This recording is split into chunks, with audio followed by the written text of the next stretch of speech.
everyone. We'll just wait a second for all of the chairs from my amazing panelists today, and it's amazing to be back at the stage. I had a panel yesterday with my friends from DRESSX and The Fabricant, and it's lovely to be here as a moderator today with some of the most incredible women of Web3. And we will be discussing marketing in Web3, which is something that we are all super excited about. So I'm inviting the panelists to sit down, please, once we're all sorted.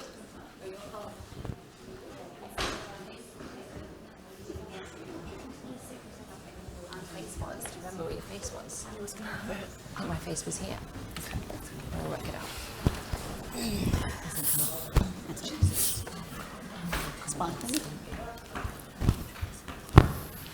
If we can have our faces come up on the screen. But I would love to introduce Lauren here, Renee, Camilla, and Niamh, who will be talking today on the panel. And ladies, if you would like to present yourself, and we can start. Of course.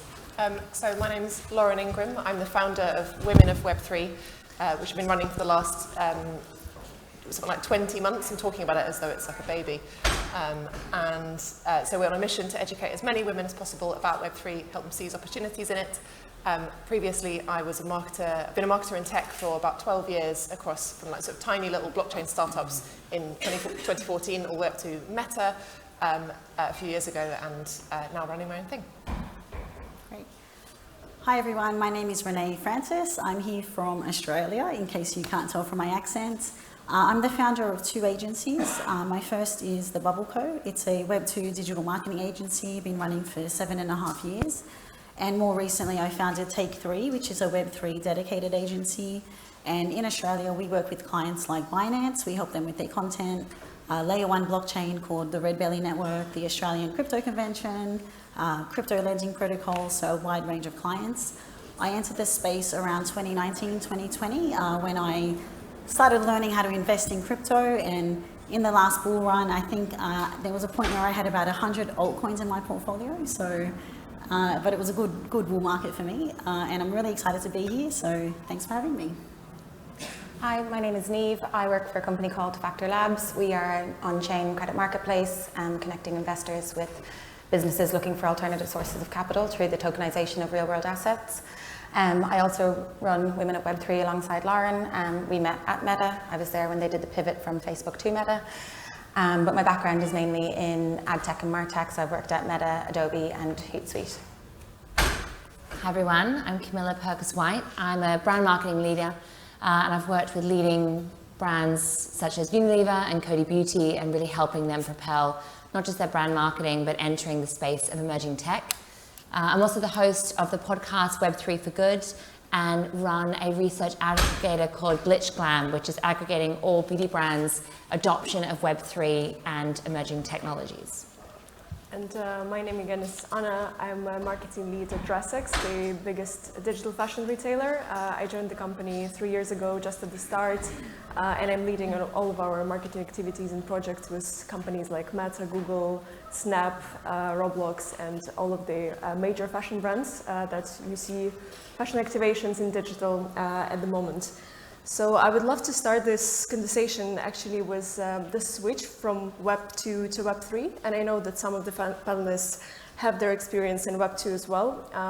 And we can see, obviously, after this fashion months, that lots of brands are starting to dip their toes in this space and try something new in tech. So I was going to ask you, whoever wants to start, what do you think are the most important things to consider whenever you're thinking of trying and making some project in Web3 space as a Web2 brand? And what are the common mistakes and maybe the best advice you have for the brands? Be happy to start if you... Yeah, I'm happy to kick off. So, yeah, I traditionally come from working with a lot of Web2 brands. And of course, the big question that has been on our lips for the last couple of years is, should we or how do we adopt Web3 technologies? From a marketing point of view, we have to really understand, is our consumer there, or is that the consumer that we're looking to convert? And we need to think of things in a short and a long-term plan. I think it depends also how broad you take Web3. You know, if you look at something like just on-chain, or if you look at emerging technologies like augmented and virtual reality, then the adoption can be much more entertainment-led and bringing people in that sense. But from a marketing standpoint, I'd say the traditions remain the same. It needs to be consumer first and serving them always.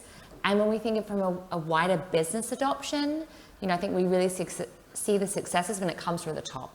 And you can see that in some conglomerates that are really adopting technology. But I would say you need to make sure that your strategy is aligned into why you're going in there before you start playing in what sort of spaces you're going to develop.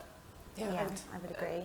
I would also say, having been in a big organisation that did a pivot from Web 2 to Web 3, don't forget to educate your internal staff and team and bring them along on the journey with you. Explain the reason why you're doing this, why you see the value in it, and why you're investing in this space. I think if you fail to do that, you're going to fail, just in general. I also think thinking about, do you actually want to have something that's going to be ongoing and long-term, or do you want to maybe just dip your toe in and do something that's a one-off activation just to see if the appetite is there with your audience as well? It doesn't necessarily have to be building an activation on Roblox or Fortnite. You could just do something with an agency that's a one-off kind of experiential, immersive advertising experience and see how that sits and lands, and then build from that. Yeah, so just to add on to the education piece, so running a Web2 marketing agency, we have large multinational global clients, and the way we actually started was with education. So we actually developed a whole Web3 training workshop, and we went to all our Web2 clients, and these clients are in the construction industry, industrial manufacturing, so traditional industries that are always behind in digital and behind in emerging tech. And we just watched their minds being blown one by one about, you know, blockchain technology and different use cases and applications. And from there, after the education, is when we started building in specific proposals and use cases for them. And it's not always marketing as well that attracts them. So, for example, we have a client that does power tools for tradies. And one of the biggest issues in that industry is tool theft. So a lot of tradies leave their expensive tools in their trucks, utes, and, you know, cars overnight, and it results in a lot of theft. So we introduced blockchain technology to them as a way of, you know, reducing tool theft and being able to make trackable and unstealable tools in a sense. And then obviously, we partner with blockchain development houses to deliver a project like that, and then obviously we help with the comm side of it. But it's all about, yes, education, but then showing them very specific use cases that show that solve a problem that they've had for a long time in their industry. Yeah, and I guess sort of connected to all of that, any Web 2 brand just needs to get really clear about the why, like what are the actual objectives for going into this, because it's going to cost quite a lot of money, be a lot of late nights. So is it worth it? Is it a money-making exercise? That's okay if that is the objective, but getting clear on, okay, it's a revenue-generating exercise, or it's a sort of cost reduction exercise. If it's there might be some aspect of kind of blockchain for supply chain. There might be your motivation in that sense. It might be more of a sort of PR push of getting your brand to be seen as a sort of innovative brand leader. But just coming back to that reason is what's going to sort of drive things forward. Otherwise, you can't make any decisions off the back of it. So as soon as you're clear on that, then it becomes clearer how to make every decision beyond that point. Yeah, actually working at DRESSX, we noticed a lot that big brands would be a bit scared of losing their main audience, their normal traditional audience that has been with them for a while trying to get this new people who are more interested in Web3. What do you think is the best strategy for testing the ground and understand how your main audience will treat your kind of next step in the Web3? I won't keep going in a line because that's never fun, but I think it's really funny because I have a lot of deja vu, because we were having the same conversations, would you believe it, when social media came out. And as brands, we were like, oh, I don't know, these young kids on YouTube, I don't know, they're not for us, I don't understand it. And now if I asked anyone in this room what YouTube was, they would be able to answer me in 3 words very simply. So new technology, we always go through this process, and there's always fear of, is my consumer there? Who is my consumer? And normally that comes from like, I don't understand what it does. And how people use it. So I think what we need to do as well, like destigmatize the fear around like adoption, because we're with it with everything. Even from our mobile phones, you know, moving from playing Snake to now, you know, trading crypto on our mobile phones, there's always change. And that's why as leaders in this space, it is your job to make that UX as clear as possible, make that language as clear as possible, and make it as inclusive as it can be, so that kind of that fear of adoption goes. You need to speak to both audiences. You've got to have both audiences in mind, of your Web3 native audience who might be sort of primed and ready to buy from you, or your sort of typical audience, if say you're like a Louis Vuitton of this world, that a lot of people that are buying luxury aren't necessarily familiar with a lot of like kind of any Web3 technology and would be actually quite turned off by it. So it's really hard to create messaging that speaks to both and doesn't alienate either audience, but you've got to have messages available to both. Because if you go on to probably most DeFi or crypto focused websites, if you're not already deep into this stuff, it is a completely alienating experience, and it wouldn't give you any reason to go and sort of buy or trade with this company. It literally wouldn't, it would be actually a massive turn off. So there's got to be things that also speak to them. And exactly as you were saying, it's like normal, natural language. People don't speak in acronyms when they're down the pub. So, you know, how do you speak to people as the real humans that they are? Exactly. And just to Camilla's point around social media, I love that point, because I've been in marketing for over 15 years, and I remember having conversations with founders, with GMs, CEOs, saying, okay, you need to get into social media. And they would literally sit there and say to me, there's this young girl telling me that my big company that's been running for decades needs to now post pictures on the internet every day. Like, it just doesn't make sense. And it's so good bringing that conversation back up now when we're trying to introduce Web3 and saying, do you remember what happened when we spoke about social media? And, you know, this is, you know, another technology, you know, evolution that's happening. So it is really good to remind them of that, actually. I'd also say, like, I just add to that and say, like, think about what it's going to bring to your end user. Think about what it's going to bring to your customer. Are you trying to shoehorn the technology into what you're offering because you want to be seen to be innovative, or is it actually adding to the experience that the customer is expecting from you? And I think that's kind of where like the luxury and the Web3 space really melds quite nicely, because it does give that kind of exclusivity, like rarity, scarcity element that people who buy looks enjoy. And so they've kind of managed to marry those two. But if you are just trying to force the tech into it because you just want to be using it, then I think you're not going to get very far. Actually, sorry, just one more thing to say on when speaking to Web2 brands. If anybody in this room is also kind of tasked with speaking to big brands about how they might activate in this space, I think we do tend to talk about Web3 as a sort of inevitability, as a kind of like, everything's going this direction, there's no going back. And even though I do kind of feel that in my heart, Web3 isn't going to replace everything that came before it. We're not going to be only using decentralized technologies instead of anything like Instagram. We're not going to sort of see everyone just dropping those technologies. And so we need to be sort of making sense for these brands of in what way it would be additive. You know, it's a sort of selection of different things you can do online. It's not a kind of, right, crypto's here, everything else in the bin. So just that would also kind of prevent them being too scared off by the whole thing. Yeah, it's a really good point. And because we always talk about decentralization, which can scare some people, right? Like this you know, idea of a world where there's no one controlling anything, and you know, it's all P2P. And so what we often say is that we're not really moving to a decentralized future. We're just moving to a more decentralized future than what we have now. And that's a really like important point to make, especially with these Web2 traditional companies. And we kind of touched upon the education bits already, but it's very interesting that you say that obviously the language is very different. Everything around Web3 is very different to the Web2 native companies. And I've been to a lot of panels recently during the fashion months and overall the Web3 kind of loves conferences. And people are talking a lot about the point of education as maybe that's your kind of marketing failure, as if you didn't explain it well enough, so people don't understand. Like, you don't need education, you just need to maybe make your UX clearer or work in your wording or something like that.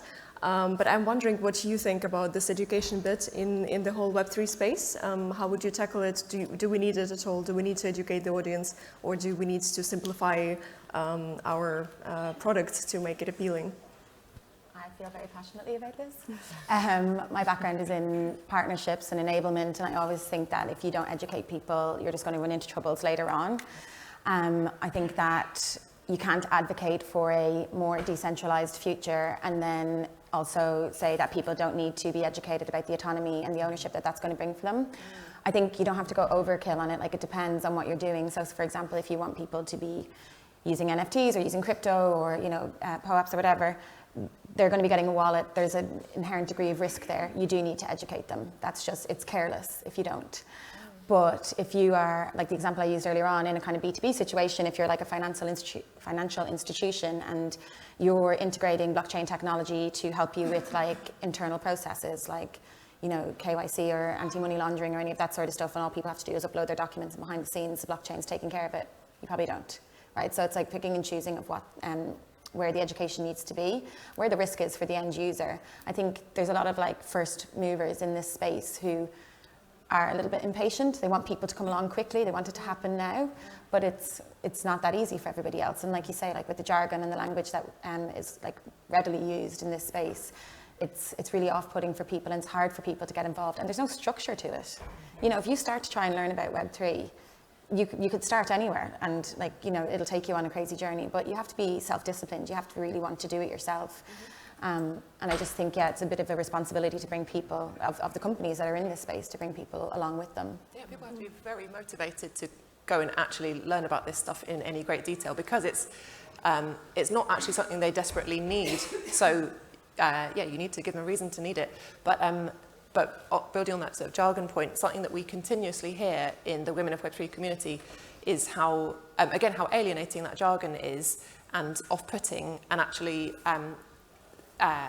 the more we do to kind of get rid of these jargon and acronyms and actually say what we mean, that will speak to everybody. Because I think it sort of does a doubly good job in terms of bringing more women into this space, because if you think about them as, if they're our potential customer base, you're speaking to like 50% more people. Wait, well, like the other 100, the rest of the population, even if you're not thinking about diversity as a, you know, good thing to do in a sort of more moral sense, it's a massive commercial opportunity, is speaking in a way that appeals to the other half of the population.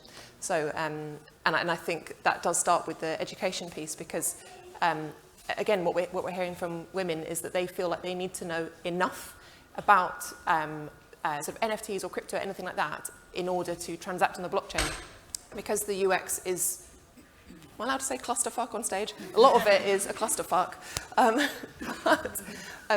The UX is, you know, it's quite hit and miss. So when people arrive there, they don't know what's needed, and they sort of lose motivation because they're thinking, this is too hard, I don't know if this is right for me.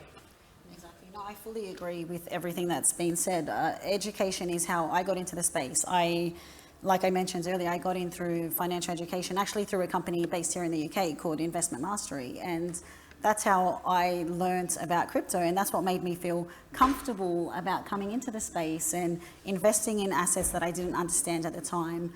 And it's only through education that we make people feel more comfortable and onboard more people, and especially with the Web2 traditional companies, they need the education to understand why they should even bother looking at this in the first place, right? But to the earlier points about the jargon as well. So one of our clients in Australia is actually, it's Australia's largest blockchain development agency, and they target both Web2 and Web3 companies. And we have completely different messages for both markets. So for the Web2 messaging, it's very simplified. We're saying, do you have this problem? Okay, and we can solve it. But in Web3, for the Web3 audience, we're saying, do you need DeFi and dApps and tokens and, you know, smart contracts? Because they understand that. But if we were trying to use that language for the Web2 market, it would just go straight over their head. So yeah, it's very important. So basically, you're saying that the companies also need the education inside the Web2 company for their employees to understand where they're going, right? Absolutely. Because with the Web2 companies that we do work with, we find more progress with the companies where there's a Web3 advocate inside the business who understands, is passionate about it, is pushing for it as well. Where we have a Web2 company where there's nobody internally pushing for it, it's much slower and much more challenging. Right. I love that tip. Like every business should take home, like whether you're a Web3 or a Web2 brand, to go back and allocate a Web3 advocate within it. You'll find them. They all left their jobs about a year ago. Remember the Metaverse chief officers? I think they're still kicking around, if any of them are still surviving. How do you find a vegan in a room? They'll let you know. It's the same with Web3. If somebody's obsessed with Web3, they're really obsessed with it. Yeah. We're the ones going and doing that. We're the ones down the pub talking about it. I'd say there's two really strong take-home tips with education, especially now we're in a bear market. I think it's more important than ever. So there's a brand building point of view. So let's say you're a Web3 company. It's tough times. But the fact is brand education and brand awareness doesn't stop. Whether you're a beauty brand selling a lipstick or a sustainable blockchain, people need to be aware and be educated on your brand's mission, values, USP, and that doesn't go away. So you've always got a job to do in your business to be educating people on why you exist. I think the second tip is that while perhaps brand partnerships or these Web2 collaborations are less now, as it's not as hot right now, think about, can your business offer that arm to businesses? I don't know if anyone saw the VR downstairs, Kinetic Art Labs, but they're building these branded virtual spaces. And again, that's a great opportunity where brands could have that headset in their office to educate their teams. And when the time comes to think about the next marketing campaign or think about the next education strategy internally, that they're going to think outside of those horrific video calls that we're all on in 2D and think about how we can bring in new technology. So as you're scrambling to maybe raise money or bring in revenue, think of as well how you can offer that wider B2B education arm as experts in the field. Yeah, definitely. I just want to quickly add to that. If anyone here is running a business where you are in a position to do that, to offer the education, do it, because the amount of benefits you will get, and just as an example, when we started under the Web2 agency, the Bubble Co, doing Web3 training workshops, all the businesses were like, wow, you guys are so ahead of your time.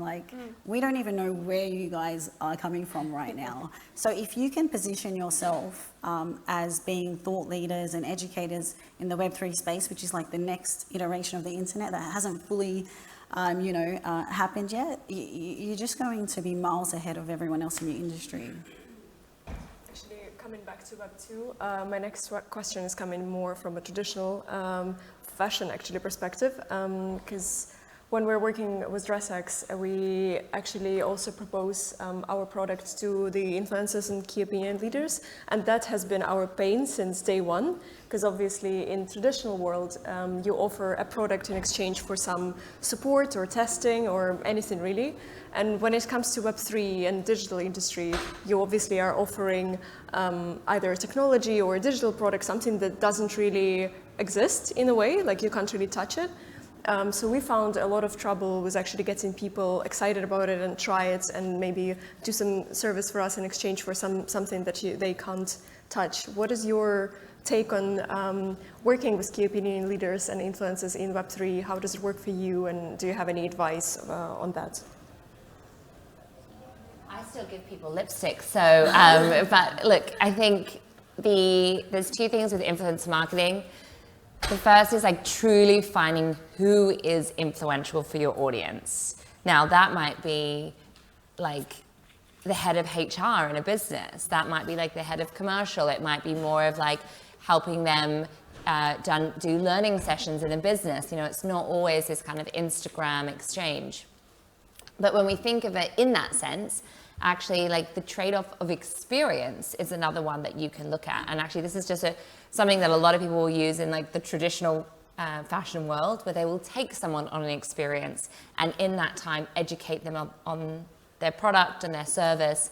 And that as well can be like a trade-off. So maybe your like exchange isn't your physical product, but it can be an IRL experience that they can still remember and still share that journey through. So that's some kind of like 101 tactics in old Web 2 that I think translate just fine over. Yeah, I mean, I think a lot of it is about getting clear on what that value exchange is, because I mean, it's not as common now to be giving NFTs to influencers for good reasons, but that's not to say it's not possible at all.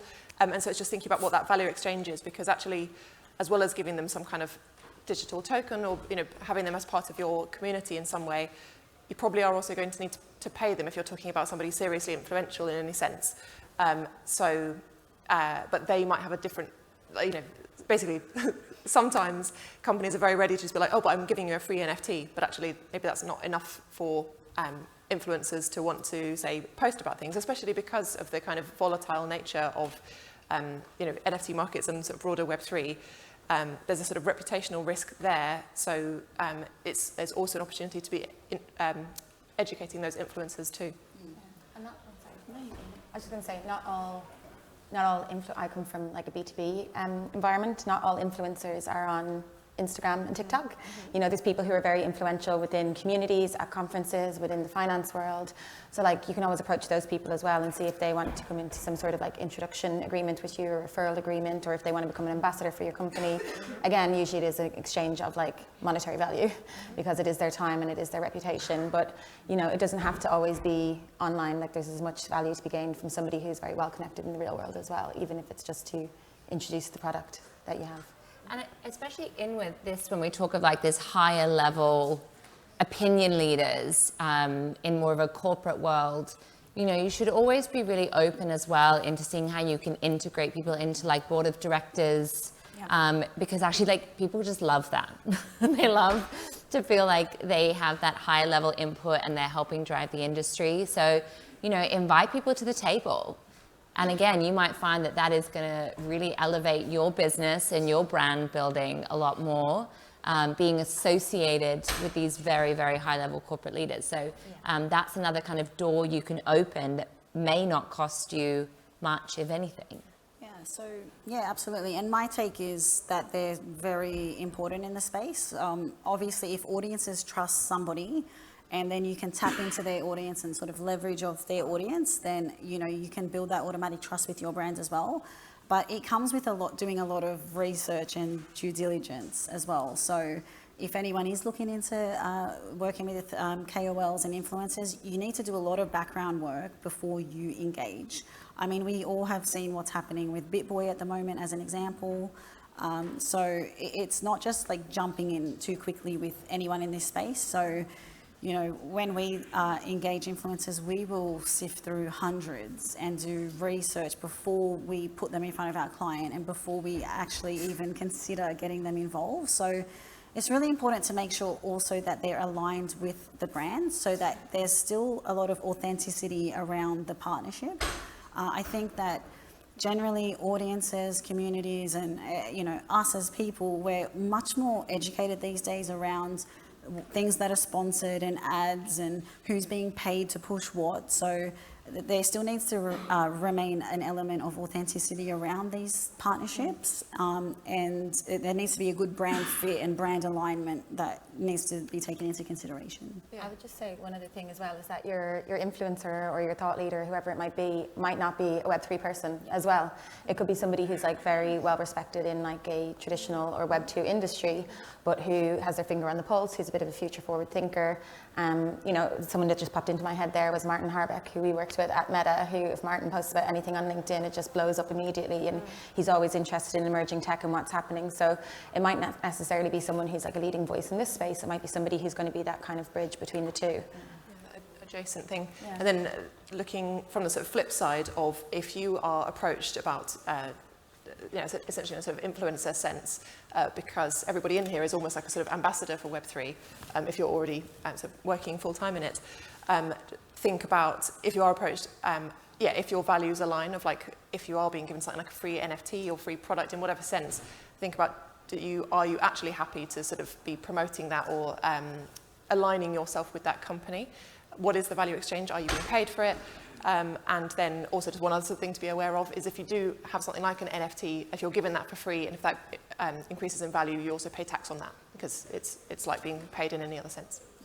Can I just add that there's a whole bunch of rules coming into play in case you haven't heard about them, just with influencers and KOLs, especially in the UK, so you should definitely check that out as well, especially around promoting any sort of investment education and so definitely check that out because it's all like playing out right now as we speak.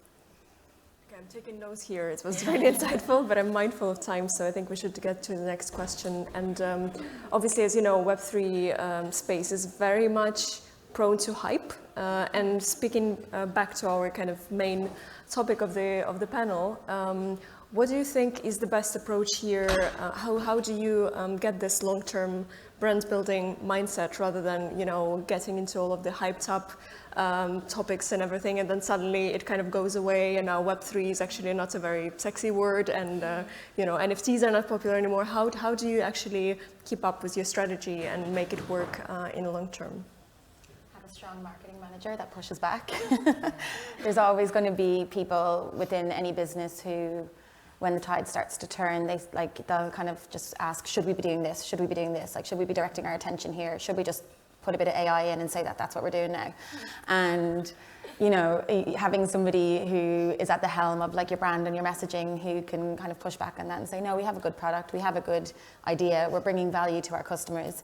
There's power in repetition, and like consistency is very key. Like I think we get sick of our marketing messages a lot quicker than our customers do. We get sick of them before our customers have even seen them. Do you know what I mean? They go through that many iterations and approvals and all of that sort of stuff. By the time they actually go to market, you've almost got a bit of fatigue. But like, you don't know how long it's going to take for that messaging to resonate with your customers. So I think like just having somebody who owns that within your business and who is consistent with that is really important. I think chopping and changing, it only confuses your internal staff and your company as well, but it also confuses your customer about like what it is that you stand for, what's the value that you bring, and what are they going to get out of it. So I think just having that like one strong owner is really important.